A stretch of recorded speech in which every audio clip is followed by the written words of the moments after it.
Om Namo Bhagavate Vasudevaya. Om Namo Bhagavate Vasudevaya. Om Namo Bhagavate Vasudevaya. Srimad Bhagavatam ki jai, Srila Prabhupada ki jai, Namo Vishnu Padaya Krishna Prishthaya Bhutale Srimati Hridayananda Das Goswami Namine, Namaste Guru Sai Pranamedasya Prabhupada Pramodaya Dustasiddhantanasini. Hare Krishna! Nós estamos lendo do Srimad Bhagavatam, com tradução e comentários pelos seguidores de Sua Divina Graça A.C. Bhaktivedanta Swami Srila Prabhupada. No 11º canto, 23º capítulo, no verso 53. Então a gente está aqui continuando com os ensinamentos do Brahmana de Avanti, que está explicando sobre a raiz do sofrimento e como não cabe reclamar de ninguém, nem apontar o dedo a ninguém, porque no fundo o verdadeiro problema de todo sofrimento, a raiz do sofrimento é unicamente a nossa própria mente. Então ele está fazendo essa passagem agora, falando assim, a gente vai culpar esse, a gente vai culpar aquele, e dizendo, não, esse não tem culpa. E esse verso é interessante para os interessados aí em astrologia. Esse verso ele vai tocar no ponto de astrologia, sobre culpar os planetas, né, pelas circunstâncias da vida, né? Porque a astrologia védica, a gente vê, sabe, ao longo de todo o Srimad Bhagavatam, tá lá, não é um assunto que é estudado assim, mas é algo constante nesses textos sagrados, sempre aparece, era algo bastante presente na vida das pessoas nessa época védica. A astrologia, faziam os mapas, tão logo as crianças nasciam, já previam tudo o que ia acontecer na vida das pessoas importantes e famosas ao nascer. Então faz parte. E esse verso ele vai tocar nesse ponto. Vamos lá ler juntos então. Graha nimitam sukha dukhayoschet kimatmano jasya janasya teve grahir grahasyeva vadanti pidam grudhyeta kasmei purushasthatonyaham. Graha nimitam sukha dukhayoschet kimatmano jasya janasya teve grahir grahasyeva vadanti pidam grudhyeta kasmei purushasthatonyaham. Graha, os planetas controladores, nimitam, a causa imediata, sukha, dukhayo, de felicidade e sofrimento, chet, si, kim, que, atmana, para a alma, ajasya, que é não nascida, janasya, daquele que nasce, te, aqueles planetas, vai, de fato, grahe, por outros planetas, grahasya, de um planeta, eva, somente, vadanti, astrólogos, peritos, dizem, pidam, sofrimento, krudyeta, deve se zangar, kasmei, com quem, purusha, a entidade viva, tata, daquele corpo material, anya, distinta. Tradução. E se examinamos a hipótese de que os planetas são a causa imediata de sofrimento e felicidade, então também onde está a relação com a alma, que é eterna? Afinal, o efeito dos planetas aplica-se apenas às coisas que nascem. Além disso, astrólogos peritos explicaram que os planetas só causam dor uns aos outros. Portanto, visto que a entidade viva é distinta desses planetas e do corpo material, contra quem deve ela desabafar sua ira? Então é isso, né? A falar de astrologia, a culpa dos seus problemas? Não, mas aí também não faz sentido, né? Você não é os planetas, e quando você estuda astrologia, o pessoal fala, esse planeta está afetando esse, né? Não tem esse papo, esse está afetando aquele, esse está afetando o outro. Então eles estão se afetando e não afetando você. Enfim, então ele coloca essa explicação. Também não culpe as estrelas, né? A gente fala assim, né? O destino nas estrelas, não culpe as estrelas também não. Verso 54. Se aceitamos como hipótese que o trabalho fruitivo, ou seja, karma, que o karma é a causa de felicidade e sofrimento, ainda assim não estamos lidando com a alma. A ideia de trabalho material surge quando há um agente espiritual que é consciente e um corpo material que sofre a transformação de felicidade e sofrimento como reação a tal trabalho. Visto que não tem vida, o corpo não pode ser o verdadeiro receptor de felicidade e sofrimento, nem pode a alma, que em última análise é completamente espiritual e à parte do corpo material.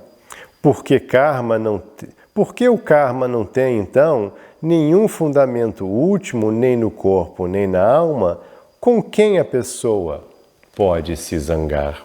Então agora ele fez um argumento interessante sobre a lei do karma. Ele falou, lei do karma, peraí, como é que funciona essa coisa de lei do karma?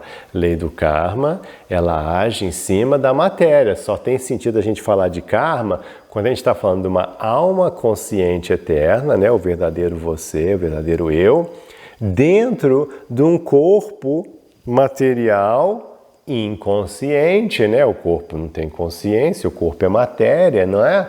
O corpo é uma máquina feita da energia material, como essa mesa, como essa cadeira. Então, na verdade, a ação, o karma, está afetando o quê? Está afetando a matéria, mas a matéria não é você, não é a alma. Então, como que algo material pode afetar algo espiritual, que é a alma? Bem interessante isso, Porque é isso que o yoga está dizendo. O yoga está dizendo que, sim, tem a lei do karma, mas essa lei do karma, na verdade, ela está afetando as circunstâncias externas, que afetam o corpo, que é externo à verdadeira identidade sua, a você. Não é você, afeta o corpo. Nada na matéria pode realmente afetar a alma. Esse é o grande aprendizado do yoga e é difícil a gente botar isso em prática, mas a gente não pode esquecer que essa é uma verdade fundamental, não só do yoga, mas de qualquer compreensão da existência de uma alma transcendental. Por ser transcendental, por transcender a matéria, a alma nada tem a ver com a matéria. E a matéria não pode afetar a alma. Então, na verdade, esse é o ensinamento que a gente tem na Bhagavad Gita também, que a alma é imutável, que ela fica inafetada, nada afeta a alma. Krishna fala, Arjuna está lá no campo de batalha, então Krishna fala para Arjuna, Arjuna, a alma não pode ser cortada, nem queimada, nem secada pelo vento, nem afogada na água. O verdadeiro eu não pode sofrer nada disso, porque é transcendente à matéria, nunca muda. Aí Krishna depois fala no capítulo 13, é imutável. A matéria está em constante transformação, mas a alma é imutável, nunca afeta, nunca foi afetada e nunca será afetada. Aí você fala, mas então, o que está acontecendo? Então a visão do yoga é que você, de fato, nada está acontecendo com você. Então, qual que é o problema? É a mente. A mente é que traz a conexão, a identificação da alma com a matéria. E quando você deixa a sua mente lhe convencer dessa conexão, quando a gente então absorve essa conexão com a matéria, aí a gente acha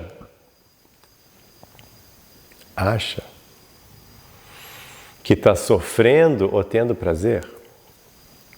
O prazer e sofrimento são concepções artificiais, superficiais, impostas à alma. Quando, na verdade, a alma não está realmente tendo esse contato direto com esse prazer ou sofrimento material, porque, de novo, a alma não tem uma verdadeira conexão com a matéria. A conexão é ilusória. Ela depende apenas da mente, Tanto que quando a mente desliga, aí você perde contato com a matéria e acabou. Se desliga pela morte, ou desliga numa, né? Digamos que você faça, né, entra em cirurgia, eles te dão anestesia, uma coisa assim. Aí você desliga, apagou. Ou quando você vai dormir, aí você desligou da matéria. Aí você não sente nada. Porque a mente desligou. Entendeu? Então ele faz esse ponto. Então você vai se zangar com quem? Você vai culpar o karma pelo seu sofrimento? Não culpa seu karma pelo sofrimento, nem agradeça seu karma pelo prazer, porque tudo isso ainda não é a causa verdadeira do prazer ou do sofrimento. Significado: o corpo material é constituído de terra, água, fogo e ar, assim como tijolos, pedras e outros objetos também o são. Nossa consciência, erroneamente absorta no corpo, experimenta felicidade e sofrimento. E o trabalho fruitivo, karma, é executado quando desenvolvemos a consideração falsa de que somos os desfrutadores do mundo material.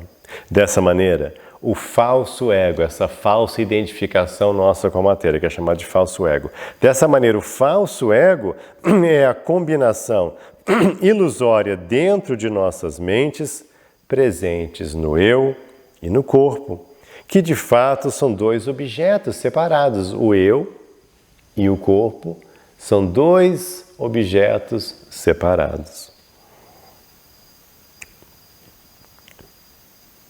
Visto que o karma, ou o trabalho material, baseia-se na consciência ilusória de identificação com o corpo, essas atividades também são ilusórias e de fato não têm nenhum fundamento, nem no corpo, nem na alma. Quando a alma condicionada erroneamente se considera o corpo e, por conseguinte, o desfrutador do mundo material, ela tenta encontrar prazer na ligação ilícita com homens e mulheres, por exemplo. Semelhante atividade pecaminosa baseia-se em seu falso conceito de ser o corpo e, por isso, o desfrutador das coisas do mundo e, por isso, o desfrutador das coisas do mundo. Como não é o corpo, sua atividade de desfrutar as coisas do mundo de fato não existe.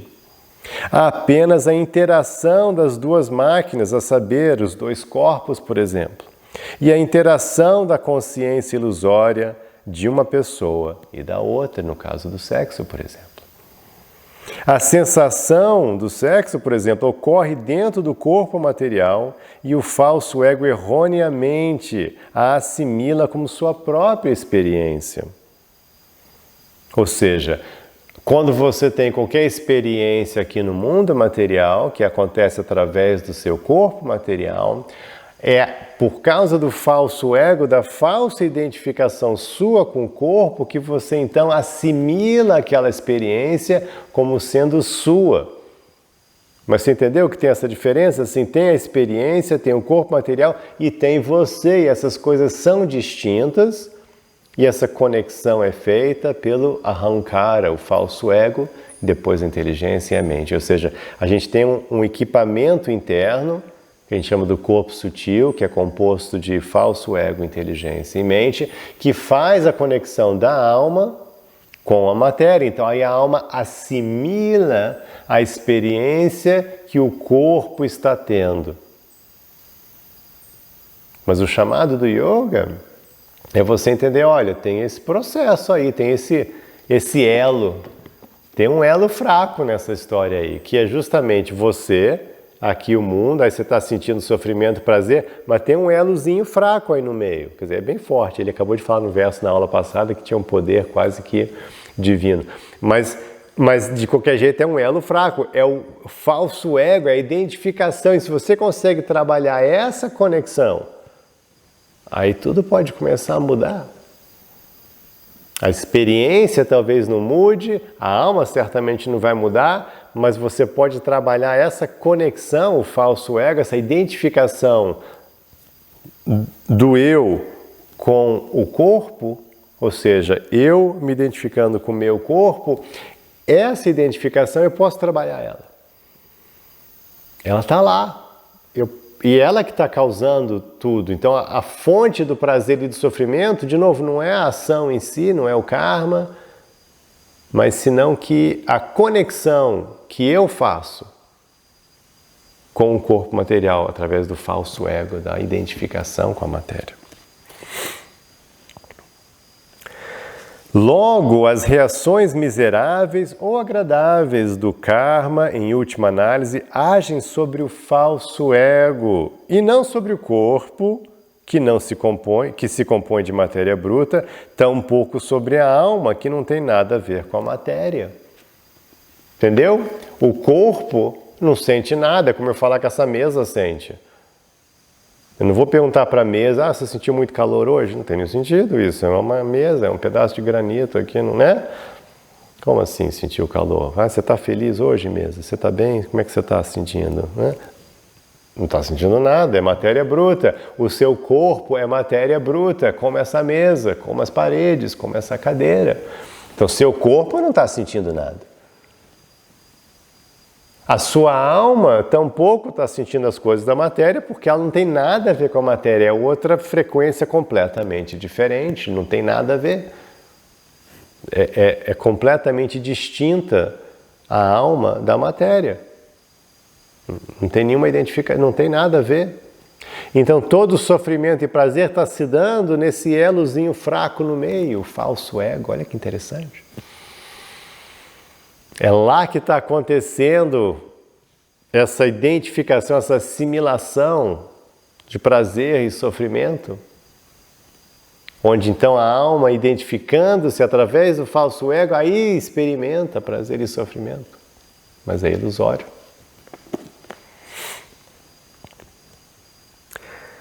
O falso ego faz parte da fabricação ilusória da mente. É especificamente este falso ego que sofre felicidade e aflição. A alma não pode se zangar com os outros, já que ela mesma não está desfrutando nem sofrendo. Ao contrário, é o falso ego que está fazendo isso. Bem legal, né? É um nó na cabeça, mas é um bom nó na cabeça que você vai ter. Verso 55. Se aceitamos o tempo como a causa de sofrimento e felicidade, esta experiência ainda não pode se aplicar à alma espiritual, pois o tempo é uma manifestação da potência espiritual do Senhor e as entidades vivas também são expansões da potência espiritual do Senhor, manifestas através do tempo. De certo, o fogo não queima suas próprias chamas ou centelhas, nem o frio danifica seus próprios flocos de neve ou granizo. De fato, a alma espiritual é transcendental e está além da experiência de felicidade e sofrimento materiais. Com quem, pois, a pessoa deve se zangar? Bom, agora ele falou, e o tempo? Vamos culpar o tempo, então? Fala, não, porque o tempo... Krishna fala na Bhagavad Gita, né? Kalo Ashmi, eu sou o tempo, um momento bem dramático no 11º canto da Bhagavad Gita. Krishna fala essa famosa frase, Kalo Ashmi, eu sou o tempo, o destruidor de todos os mundos. Então essa frase bem famosa, né? Que foi usada por Oppenheimer quando ele bolou a arma atômica. Então Krishna fala, eu sou o tempo, destruidor de todos os mundos. Então o tempo, na verdade, é Deus. E você é uma energia de Deus. Então, falando, olha, o tempo é uma energia de Deus, você é uma energia de Deus, e duas energias da mesma coisa não podem se machucar. Aí ele dá o exemplo do fogo. O fogo não machuca a chama do fogo. Ele fala do frio, né? O frio não machuca o floco de neve, o granizo. É frio é com frio, o fogo é com fogo, e Deus é com Deus, né? A energia de Deus com a energia de Deus. Então, o nosso problema não é o tempo também, porque somos duas energias de Deus. Então, de novo, ele fala, com quem, pois, a pessoa deve se zangar. Legal, né? Ele acaba cada uma dessas com... E aí, vai se zangar de quem? Significado. O corpo material é a matéria bruta e não experimenta felicidade, sofrimento, nem nenhuma outra coisa. Porque é completamente transcendental, a alma espiritual deve fixar sua consciência no Senhor transcendental, que está além de felicidade e sofrimento materiais. É só quando a consciência transcendental se identifica falsamente com a matéria bruta que a entidade viva imagina estar desfrutando e sofrendo no mundo material. Esta ilusória identificação da consciência com a matéria chama-se falso ego e é a causa da existência material. Verso 56. O falso ego dá forma à existência material ilusória e assim experimenta felicidade e sofrimento materiais. A alma espiritual, todavia, é transcendental à natureza material. Ela jamais pode ser de fato afetada pela felicidade e sofrimento materiais em qualquer lugar, sob quaisquer circunstâncias e por intermédio de qualquer pessoa. Quem compreende isso não tem absolutamente nada a temer da criação material. Então aqui é uma informação bem poderosa, né? Assim, aqui é um ensinamento profundo do yoga. Então o que o yoga está dizendo? Ele está falando, olha, a gente tem essa classificação, a gente traduz como falso ego. A palavra em sânscrito é ahankar. Então você tem o ahankar e você tem o falso. Então, falso ego. O falso ego é a forma que dá forma à existência material ilusória e assim experimenta sofrimento e felicidade materiais. Então, a experiência de sofrimento e felicidade materiais está acontecendo nessa coisa chamada falso ego, que é um elemento da energia material. A alma espiritual, todavia, ela não tem nada a ver, ela é transcendental essa natureza material. Então a alma verdadeiramente não tem nada a ver com nada que está acontecendo aqui. Um exemplo que você pode ter assim é de um filme ou de um videogame. Então está acontecendo um videogame lá na tela e tem pessoas lá, tem coisas acontecendo, o personagem tá, o herói tá, sabe, levando tiros ou tá, sabe, se divertindo. Mas, na verdade, não tem nada a ver com você. Está acontecendo na telinha, está acontecendo no jogo. Tem absolutamente nada a ver com você, porque você está nessa realidade, nessa dimensão da realidade, e aquilo ali está acontecendo numa outra dimensão, né? Na dimensão do filme, da TVzinha, do jogo, do videogame. São coisas separadas, são realidades distintas, né? No sentido assim prático, né? O que acontece na telinha, lá no filme, não tem nada a ver com o que acontece aqui com a gente. Então você tem um contato com a coisa, mas não tem nada a ver, certo? E assim também a alma e essa realidade toda material, toda a sua experiência de vida, tudo que está acontecendo aqui, não tem nada a ver com você, porque são coisas completamente distintas. E só tem esse contato, só é possível você experimentar essas coisas quando existe a identificação criada pelo falso ego. Então, vamos voltar para o filme, para o videogame. O filme está rolando lá, e se você não está prestando atenção no filme, né, digamos que está lá, o filme está rolando lá na sala e você está no outro quarto. Não tem nenhum contato, você não tem nenhuma experiência, não está ouvindo nada nem vendo nada. Então, pode acontecer qualquer coisa no filme que não vai te afetar em nada, certo? Você não tem contato nenhum com aquela realidade. Agora, se você vai lá e começa a assistir, aí ele vai te afetar. Quanto mais você se identificar, mais vai te afetar, não é mesmo? Então, se você está lá, vidrado na coisa, aí você sente tudo, aí você chora, ri, fica com medo, não é mesmo? Por isso que... E o videogame, mesma coisa. De novo, para dar o videogame lá, você está em outro lugar, não está nem vendo, não faz diferença nenhuma o que está acontecendo no videogame. Mas quanto mais você se identifica com o personagem lá, aí você vai ficar emocionado, irritado, feliz, triste, com medo, excitado, não é? Quanto mais você identifica, falso ego, o seu ego, a sua identidade vai ser transferida para o ego, para a identidade do personagem no filme, no videogame. Então, quando você transfere a sua identidade para o personagem, aí você experimenta as coisas que estão acontecendo em outra realidade. É muito louco isso, né? É outra realidade, está uma tela lá. Não tem nada a ver com isso aqui. Está acontecendo numa telinha. Então, por que a gente fica com medo no filme, está vendo um filme de horror e fica com medo? Por que não tem nada? É uma tela, são imagens piscando numa tela. Mas você fica com medo porque falso ego, você identificou, você transferiu a sua identificação para aqueles personagens do filme. Ou do videogame, de novo. Entendeu? Então essa experiência que você tem de transferir a sua identidade além da realidade material, além da sua realidade material, é exatamente o que a gente está fazendo com a vida. Então, quer dizer, isso aqui é o videogame, isso aqui é o filmezinho. Isso aqui.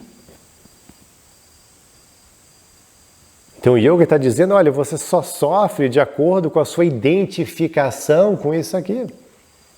E se você consegue, através das técnicas do yoga, aprender gradualmente a dar esse passo para trás, tornar-se testemunha, num dos livros famosos do yoga, né, os Yoga Sutras de Patanjali, né, eu faço um curso dos Yoga Sutras de Patanjali, por exemplo, lá você vai aprender nesse texto sagrado de 2000 anos atrás, que o termo que ele usa é testemunha. Quando ele fala do eu, da gente, ele fala, testemunha. A gente se torna testemunha. Quando você consegue... Até na psicologia moderna, as pessoas vão te falar, o psicólogo vai te falar, olha, não se identifica tanto com as suas emoções, não. Seja testemunha. Você não é as emoções, você não é seus pensamentos.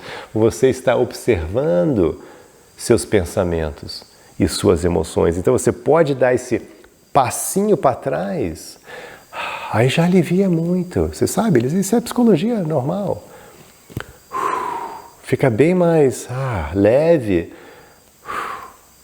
Tá? Claro, a gente não pode ficar aqui um zumbi, você não vai ficar assim todo esquisito aqui, não é isso não. Mas essa capacidade de, ok, eu sou observador, eu sou alma eterna, isso muda a vida, gente. Isso tem um impacto gigante na vida. Muita gente que está no caminho de despertar aí, não é só pessoas muito avançadas, não, meus alunos, muitas pessoas. Essa capacidade de... Tô observando, eu tô só olhando. Não sou eu, não é que tá, né? Consigo dar um passinho, de novo, não é para ficar esquisito e perdido no mundo, não. Mas só a capacidade de falar, não, tudo bem, peraí, né? Tudo bem, eu tô aqui, mas posso jogar esse videogame, mas sem pirar demais também com a história, né? Ficar feliz aqui na minha natureza, né? Entendeu? Então isso aqui é um grande videogame. Então ele fala assim, quem compreende isso não tem absolutamente nada a temer da criação material. Essa é a verdade. Nada a temer. Por isso que Krishna fala várias vezes que o yogi não tem medo, não tem nada a temer. Como você não tem nada a temer de um filme ou de um videogame. Verso 57. Cruzarei o intransponível oceano de ignorância, fixando-me firmemente no serviço aos pés de lótus de Krishna. Isso foi aprovado pelos acharyas anteriores, que estavam fixos em firme devoção pelo Senhor, Paramatma, a suprema personalidade de Deus. Então agora chega de dar explicações, chega de falar o que ele não vai fazer, então ele conclui, a conclusão que ele dá é que não, o que eu vou fazer para cruzar esse intransponível oceano, né? Ele usa esse termo, intransponível oceano de ignorância. Então você vai ver esse termo aparecendo, oceano de misérias, oceano de nascimentos e mortes, e aqui, oceano de ignorância, escuridão vasta, né? Como é que você vai sair daqui? Não tem fim isso, né? Vida após vida, nasce e renasce aqui e ali, a mente vai para cá, a mente vai para lá, intransponível oceano de ignorância. Então, como é que ele vai fazer? Ele fala, eu vou cruzar isso. Como? Bhakti, basicamente é isso que ele está falando. Com Bhakti. Eu vou fazer como todos os grandes mestres espirituais falaram no passado, eu vou me dedicar a Deus, em amor, em devoção, em serviço. Eu vou me entregar de corpo e alma a Deus. Essa é a conclusão última de toda a Uddhava Gita, Bhagavad Gita, de todos os textos sagrados. Essa é a conclusão, até nos Yoga Sutras de Patanjali. Patanjali fala, né? Samadhi, Siddhir, Ishvara Pranidhana, a perfeição de Samadhi, que é o nível perfeito do yoga, a perfeição da perfeição do yoga é Ishvara Pranidhana, que é outro termo para Bhakti, para devoção, entrega total ao Senhor. Então essa é a conclusão do Brahmana de Avanti, né? Ele está com a consciência assim, né? Totalmente iluminada, ele está completamente realizado. Diante daquela situação extrema que ele estava passando, mas aquela situação extrema de sofrimento vindo de fora só fez ele completamente se autorrealizar e vibrar em consciência divina. E concluir que Bhakti é o caminho. Então que Krishna abençoe todos vocês com essa conclusão que Bhakti é o verdadeiro caminho. Hare Krishna.